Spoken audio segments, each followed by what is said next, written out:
नमस्कार मित्रांनो, क्राईम मराठी या यूट्यूब चॅनलमध्ये आपलं सर्वांचं स्वागत आहे. मित्रांनो, आज आपण बघणार आहोत, आईने शेतीची वाटणी केली नाही म्हणून मुलानेच आपल्या जन्मदात्या आईला कोयत्याने तोडले. ही घटना लातूर जिल्ह्यातील उदगीर शहराजवळ असलेल्या तोंडार पाटीजवळ साईधाम पर्यटन स्थळाच्या बाजूला 23 फेब्रुवारी 2024 रोजी रात्री ही घटना घडली. त्यामध्ये एका वयोवृद्ध महिलेला कोणीतरी तीक्ष्ण हत्याराने घाव घालून तिला रक्ताच्या थारोळ्यात टाकून मारेकरी हा तेथून पसार झाल्याची चर्चा सुरू झाली होती. सदर घटनेची माहिती उदगीर ग्रामीण पोलिसांना कळताच घटनेचे गांभीर्य विचारात घेऊन उदगीर ग्रामीण पोलीस स्टेशनचे पोलीस पथक हे घटनास्थळावर पोहोचले. तेथे त्यांनी घटनास्थळाची पाहणी केली व अत्यंत निर्दयीपणे वयोवृद्ध महिलेच्या अंगावर 35 ते 40 घाव घालण्यात आले होते.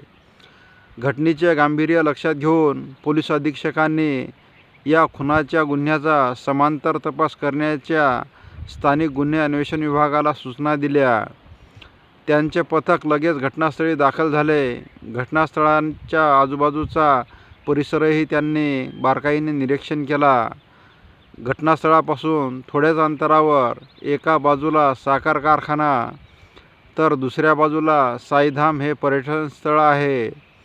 त्यामुळे त्या ठिकाणी काही लोकांना विचारपूस करून खुनाच्या संदर्भात काही माहिती मिळवण्याचे प्रयत्न यावेळी करण्यात आले.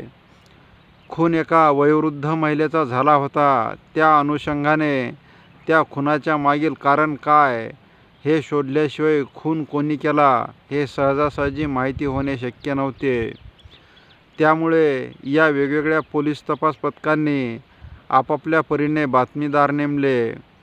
घटनास्थळ हे झोपडपट्टी वस्ती होते.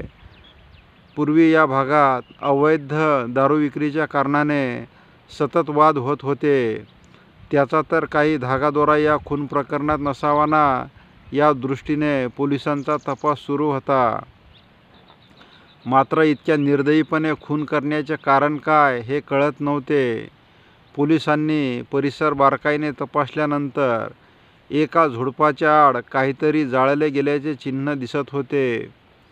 त्या ठिकाणी एक अर्धवट जळालेला कपड्याचा तुकडा आढळून आला होता. सुतावरून स्वर्ग गाठणाऱ्या पोलिसांना तो अर्धवट जळालेला कपडा महत्त्वाचा ठरला होता.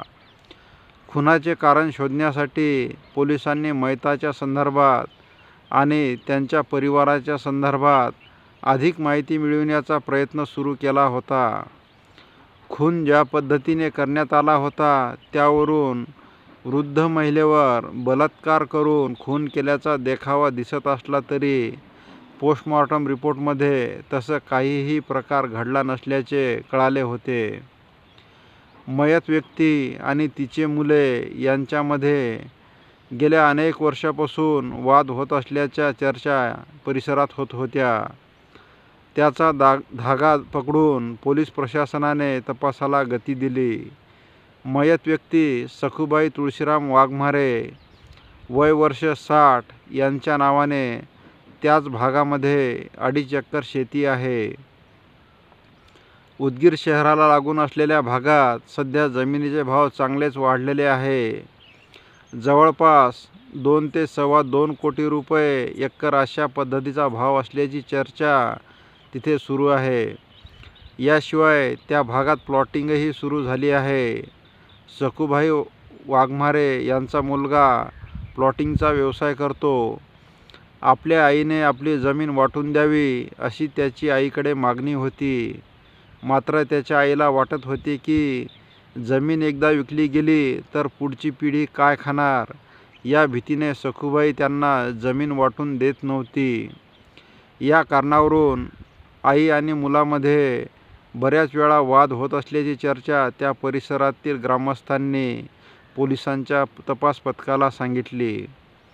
अत्यंत बारकाईने निरीक्षण केल्यानंतर पोलीस तपास पथकातील अधिकाऱ्यांच्या लक्षात आले की मयत सखुबाईचा लहान मुलगा नागनाथ तुळशीराम वाघमारे याच्या कपाळावर कशाची तरी ताजी जखम झाली होती.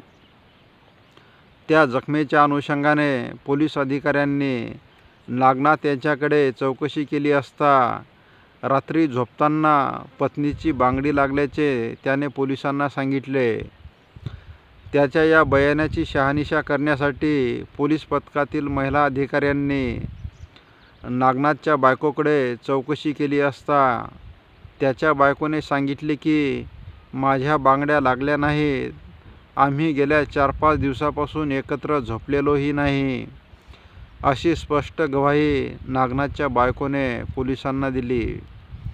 त्यावरून पुन्हा पोलिसांचे लक्ष पूर्णपणे नागनाथ वाघमारे यांच्याकडेच गेले. पोलिसांनी त्या परिसरात जळालेल्या कपड्याच्या आधारे चौकशी सुरू केली असता तो शर्ट नागनाथ वाघमारेचाच असल्याचे चर्चेतून कळाले. त्यावरून पोलिसांनी नागनाथ याला ताब्यात घेऊन विश्वासात घेत प्रश्नाचा भडीमार केल्यानंतर तो गोंधळून गेला. त्याने हा खून आपण जमिनीच्या वाटणीसाठीच दिनांक 23 फेब्रुवारी 2024 रोजी रात्री कोयत्याने सपासप वार करून केल्याचे कबूल केले. ऊस तोडणीचा कोयता नागनाथ वाघमारे यांनी आपल्या झोपडीतून खून करण्यासाठी वापरलेले हत्यार काढून दिले. तसेच अर्धवट जळालेला जो कपडा होता तो कपडा आपल्या शर्टाचा असल्याचेही त्याने पोलिसांसमोर कबूल केले. ज्या ऊस तोडणीच्या कोयत्याच्या आधारे खून करण्याचा प्रयत्न झाला होता तो कोयता धारदार नव्हता, त्यामुळे त्याला सतत वार करावे लागल्यामुळे रक्ताच्या चिरकांड्या उडत होत्या. त्या रक्ताच्या चिरकांड्यामुळे त्याचा शर्टही रक्ताने भरला होता. उद्या कोणाच्या नजरेस शर्ट पडला तर आपण पकडले जाऊ या भीतीपोटी नागनाथ याने पुरावा नष्ट करण्याच्या उद्देशाने तो शर्ट घरापासून थोड्याच अंतरावर जाळून टाकल्याचे पोलिसांसमोर त्याने कबूल केले. मात्र शर्ट जळाला जात असताना त्याचा थोडासा तुकडा शिल्लक राहिला आणि त्यावरून पोलिसांना धागेदोरे सापडले.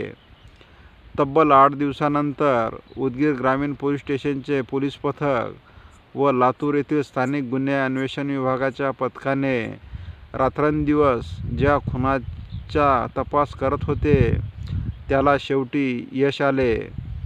आपल्या आईने शेतीची वाटणी करून द्यावी आणि आपल्याला प्लॉटिंगच्या धंद्याला मदत व्हावी अशा आर्थिक फायद्याच्या उद्देशाने पोटच्या पुरानेच आपल्या आईला कोयत्याने तोडल्याची कबुली मुलाने पोलिसांसमोर दिली.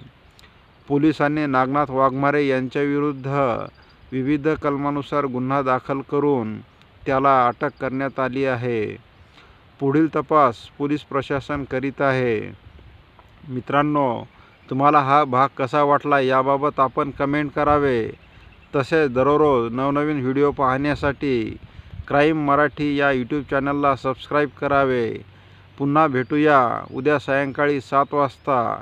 धन्यवाद. जय महाराष्ट्र.